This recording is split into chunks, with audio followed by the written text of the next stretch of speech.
Okay. So Sister Thomas More, at what stage in your life did you first think about becoming a sister? It was when I was at school. My non-Catholic parents sent me to convent school during the war because it was a safer place to be with that particular school. And I was with the sisters, the Daughters of Divine Charity. And I was so happy there and so impressed with them. And I loved the benediction in the convent chapel and the prayers and everything. But I thought I would like to be like them. And how did your parents feel when you told them that you wanted to be a sister? Were they a little bit worried, or? They didn't mind me so much being a Catholic, but my mother found it very hard to accept because I'm an only child, and she was very anti against it.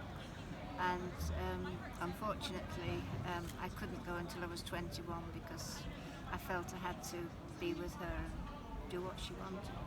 But when I was 21, I did go back, and she wasn't going to come to my clothing. She didn't want to have anything to do with it, but the sisters persuaded her. She did come, and from that time on, all was well. That's good. How about you, sister? Right, so first time I thought of becoming a sister was when I was inspired by the example of the sisters I met in my hometown. They were Salesian sisters, and I loved attending the children's choir that they were organizing for every Sunday Mass. So I saw something in them that I didn't see in anybody else, and that was that immense joy and deep, very deep joy that they had, and I desired to have the same. It was something that stayed with me and sticks with me until now, the joy, because when you give yourself to God, it has to bring you joy. Otherwise, what is it about, really? It is a joyful way of life.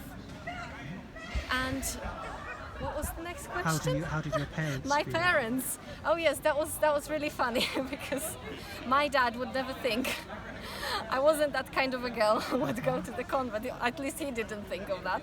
So one day I thought about it and I said, I'm going to tell Dad. So I went to the kitchen and my dad was based in there doing his own thing, and I said, Dad, I'm going to the convent. And he said, do what you want. He wasn't against it at all. He loved it, and he's really, really proud of me. And so is my mum, although she's passed away 2 years ago, but she was always proud of me, and she was always happy for me to do whatever makes me happy and whatever is the will of God. So I'm her second mum. That's nice. And what advice would you give somebody who's thinking about a vocation to the priesthood or to the religious life? I would say spend some time, if they can, in front of the Blessed Sacrament. Also talk to other sisters or other priests and pray about it. And I got a lot of support from Catholic friends as well, who I talked to them about it. And they were very supportive. And my father also, towards the end, helped with Mum to get her just to try and understand better. And it did work for me in the end. I left some leaflets when we were talking to the children now.